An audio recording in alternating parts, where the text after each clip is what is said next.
Welcome to Family Bond, the show where we talk about the beauty, the complexity, and everything in between about Nigerian family lives.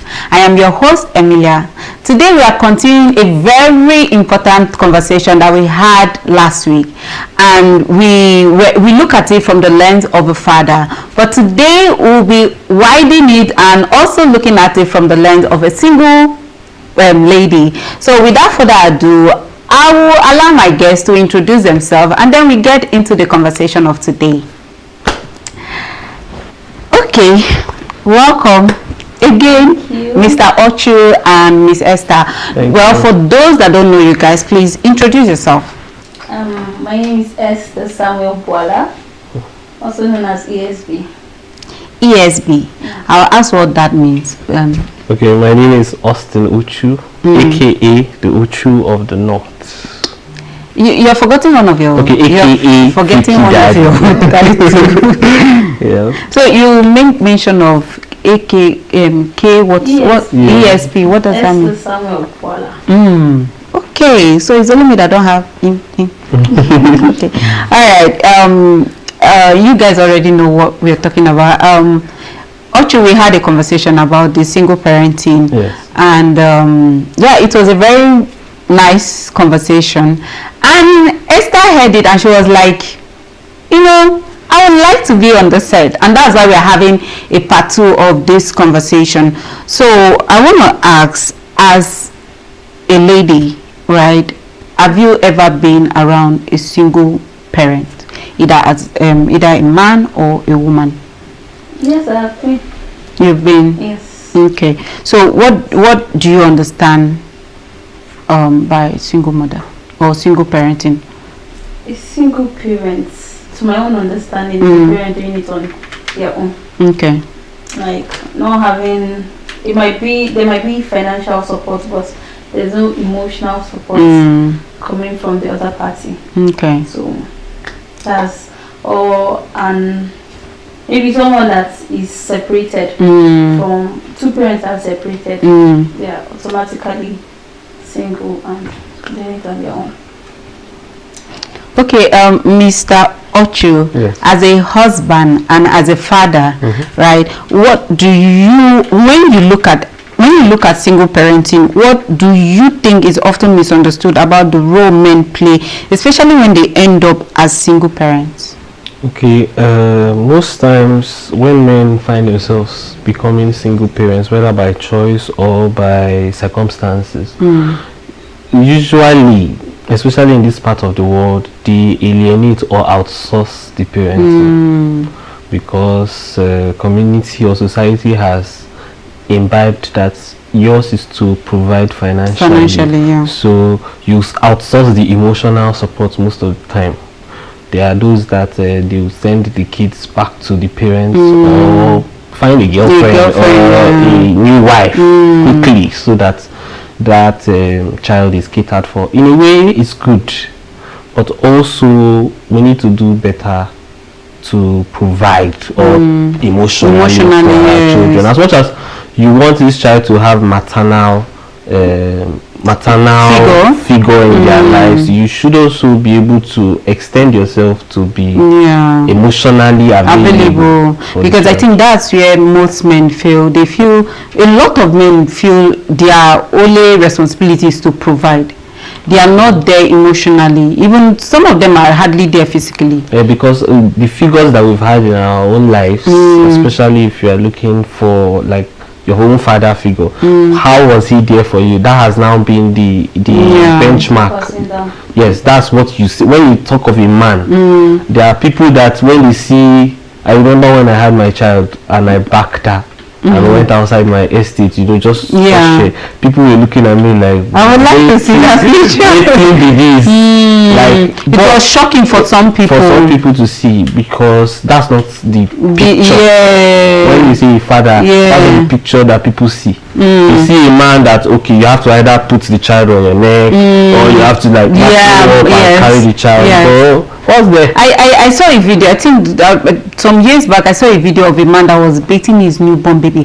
And I went to the comment section and people were hailing. I was like, is this child child. Why are you people making it look like? They made it look as if it's something unique. Yes, It shouldn't be done. It's being done. And you know, some people are shamed for extending, which is why some men they prefer to stay in their lane. Do you understand? And then I know of a man that don't know how to carry. He wasn't able to carry a newborn. A lot of men.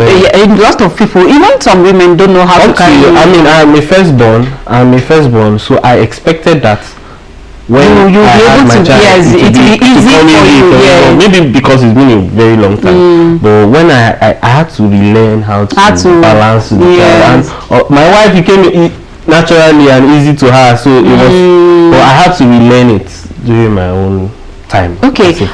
In our society, single mother and single fathers are judged differently. Like the society judge single mothers and single father differently. Why do you think that is? The question is for both of you. I don't think society judge single fathers. Yeah, they do. In a certain way. I don't think they like differently. They praise differently. Yes. Yes, if that's what you're saying. Yes. When it comes to the woman, it's as if they make it look as if she has committed the worst sin. You made that child by yourself, as if it didn't take two to tango. As if you just woke up one morning and became pregnant. You fell pregnant. And there's this stigma that comes with it. I feel like you being single and being having a child is based on maybe your wayward, yes, reckless. And I don't know. I feel like things happen. There are sometimes that you don't plan for things, and there are sometimes that a lot of things are just out of your control. There's nothing you can do about it. So instead of shaming people who choose to, because there are a lot of people that actually get rid of it. But instead of you to like support those people that decided to bring that life in, they are now being judged because maybe they feel like it's shaming them for being bold enough to keep the pregnancy and bring forth the child. The man, whenever the man pops up, it's not like, oh, he's doing very well because he managed to be in the child's life. Can I say something? Yes, please go ahead. It may be a little bit controversial and you might come for my head. But I will have to say it. Please go ahead. When we say society has made this, do you know that we are inadvertently just skipping saying that women have done this? Because I feel like if you look at the people who judge women. I'm telling you. No, who are those that gratify? I'll make it. It's right if it's that one. Women judge women so much. I'm not what's the name? I'm not disputing the fact that women judge women. But when it comes to this case, the backlash comes from both sides. Can I say why? Want to marry a woman. Can I say why? A child. Can I say why? Okay, please go ahead. So for example now, I'm dating somebody who is a single mother. When I take that person home with me and I say, oh, I want to get married, my father will ask me, are you sure? Are you sure? Yes. This person has had a child. Are you sure you are emotionally responsible enough to do this? My mother will say, no, this person is wayward. This person is this one. And these are the ideas that you put down. Yes, it's true. You understand? So it's usually, who is the first person to tell you, Ashawo, this one, that one. She don't get. I also tell you that your male friends. I also tell you that. I know, but I am not disputing the fact that women open their mouth to say, "Oh, tear women down." But it's the same thing when you're going out with a. You know why I understand. You know why I understand what you're saying is because I have experienced it, right?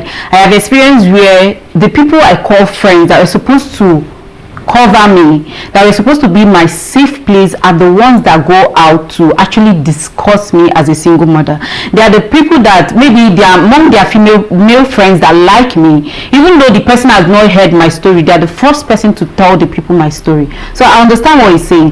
The truth is, most of the time we are put down by our own the women in our lives because of what we've experienced, or because of as a single mother, your friends are the ones that will first of all tell. If a man is coming and is coming through them, they will be the first person to tell the man, she has a child. I'm not even jealousy for what's the name? No, this is not jealousy. No. I feel like if you as my friend when somebody's coming to meet you, okay, they like me, and the first thing you do is point out maybe something that my shortcomings or something is because there's a problem already on ground. Maybe you don't like me, you're just pretending to. I am not talking about jealousy. I am just telling you, this is what I have experienced as a single mother. You let's say you now as a single mother, the only reason why your friends would do that, like a man will come and, oh, I'm interested in this your friend, and the first thing they say is, oh, she has a big or something. It's because of jealousy. There's nothing you want to tell me about, oh, maybe because they just want to look out for their friends. There's nothing like that. So you're saying they are jealous? A disease or a sickness or this. Oh, yes, we know it's not. So I don't know why that should be a point where they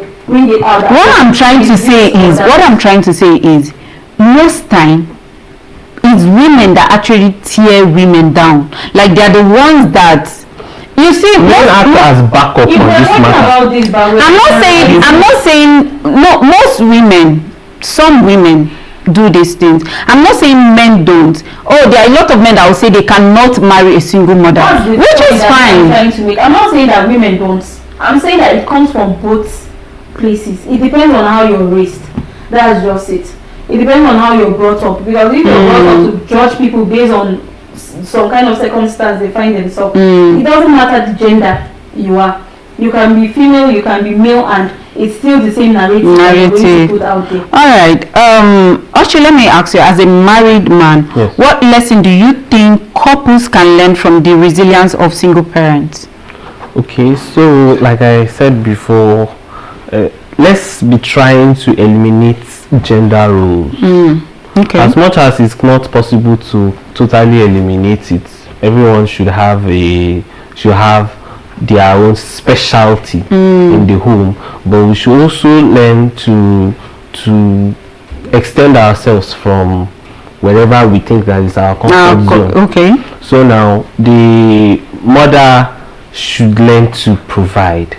You have a lot of single mothers right now. As much as we are trying to learn this thing from single mothers that have been able to balance it out, but we have a lot of single mothers that in the issue of providing, it's quite difficult for them to jump from men to men, where we also have that whole narrative going about now that when you break up with your significant other and then you now start acting as a side chick to other married men, it's mostly because they don't know how to be providers on their own. Okay. So now they have to now what's it called, rely. Okay. I know you will come for me, but you now have to rely on men. Now, of course, this is not a general thing. This is a perception that society has had, and because of. Now, if you find yourself as a weak woman, even in marriage, you do not know how to extend yourself into providing. Chances are, as much as your emotions have pushed you, or maybe circumstances have pushed you to realize some sort of abuse, and then you have decided, I'm not taking this anymore, which is all good for you, then you find yourself in a position where you are alone. This person has been your provider, your children's provider for a very long time. You don't know how to provide, and then you start seeking out help. And then we have men, but you need to, for you to provide, you need something to actually provide, because if she's not working, how does I know, like, that's where I'm not saying, like, in a position where, for example, a man, you are a person that does maybe 8 to 9 kind of job, 8 a.m. to 9 p.m. kind of job, and then something happens, you become a single parent in charge of your children. The first thing you do is to find a better working condition for yourself. Yeah. Same thing as a woman, you find yourself in a position where you have to be a single mother. The first thing you do is get a job. Okay. Not find a man. What if the job is not coming and there's a man? It's always easy for us to, when we are not the one working. What's the name?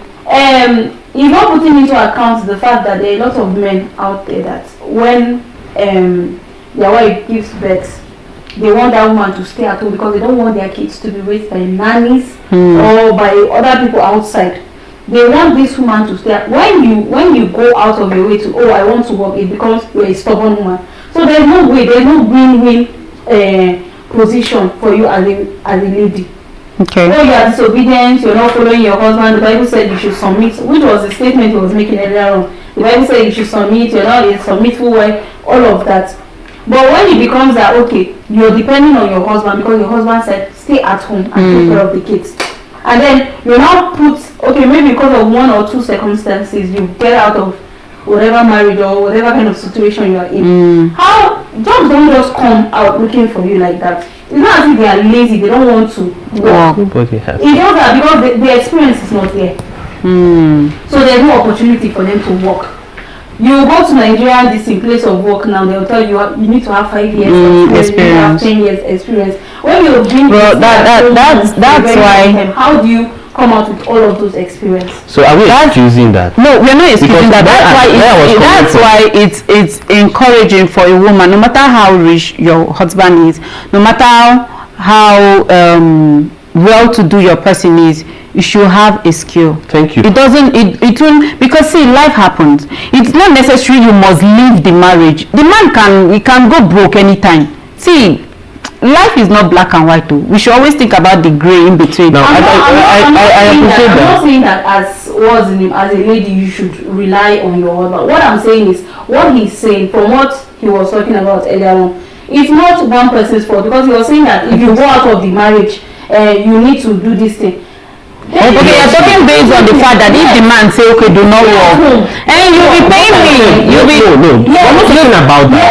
We're not talking about that. What I'm saying, I have a friend that when she got married, her husband told her that he doesn't want her to be going to work. He wants her to take care of the kids. That was even before they gave birth. She had an agreement with him. We were working together. No, she had an agreement with him. I think what he's staying at home. She's not understanding my point. 70% of what they were paying me in my office, and no one agreed to it. Now, this is not my point. It's totally not what I'm talking about. I'm saying that, for example, a young boy, 16 years old, impregnates a girl.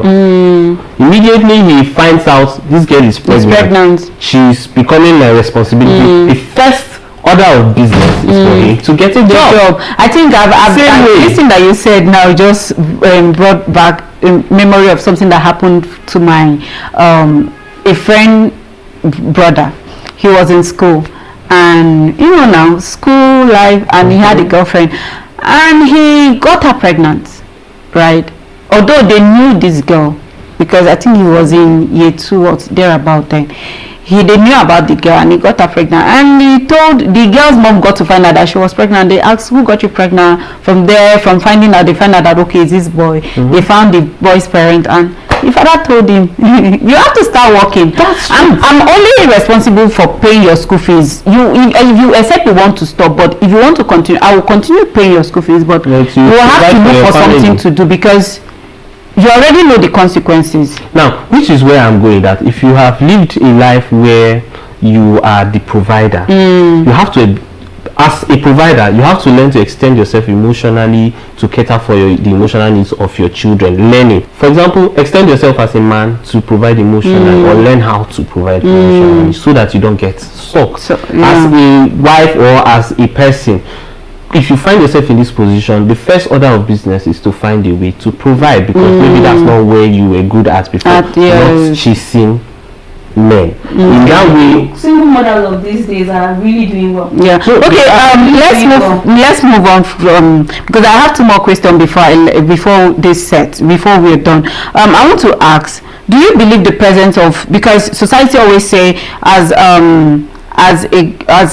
for children to to turn out well, they need 2 parents, which there is no lie in that. So do you believe the presence of 2 parents always guarantee a healthier upbringing than one strong parent, or is it more about the quality of love and attention given? That's a trick question for me. More about the quality of love and attention, because when 2 bad heads stay together, they are going to produce rubbish at the end of the day.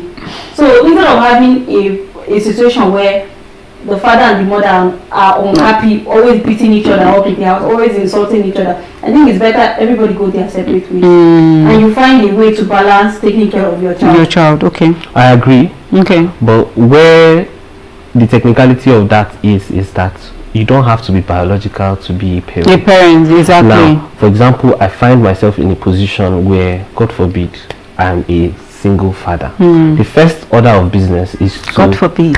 Yeah. The first order of business is to find a notable mentor, female mentor for my child. Yeah. So, because how do you become something if you do not have a visual representation of it?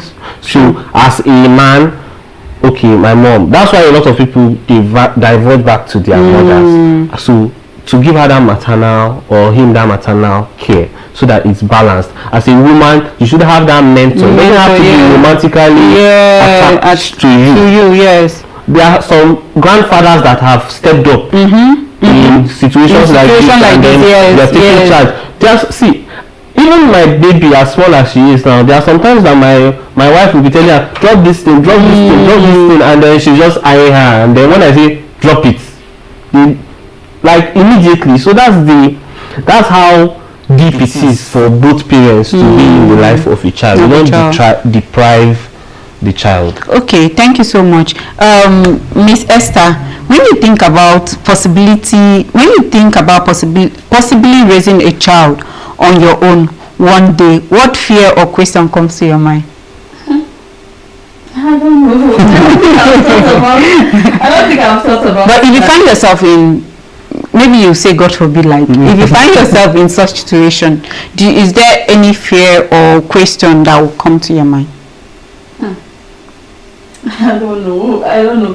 But one thing I want to even say, I wanted to say earlier on, you don't have to be single to be a single parent. There are some people that are married and are still single parents. Yes. Because they don't have that emotional or whatever good relationship with their partner. So you can still be a married person and you'll still be like, there was this video I saw that the woman was packing things out of the car and her husband was operating the phone. Yes. She was holding a baby at her back, one baby at her hand, and still carrying stuff. So in a situation like that, she's a single parent. Me, I don't pray to be in that kind of situation. Yeah. So if I don't think I've ever seen anything wrong with being a single mom. Okay. I really prefer itself to the whole marriage stuff. So Alright guys, before you go, please, if you could change one cultural perspective about single mother or single father, what would that be?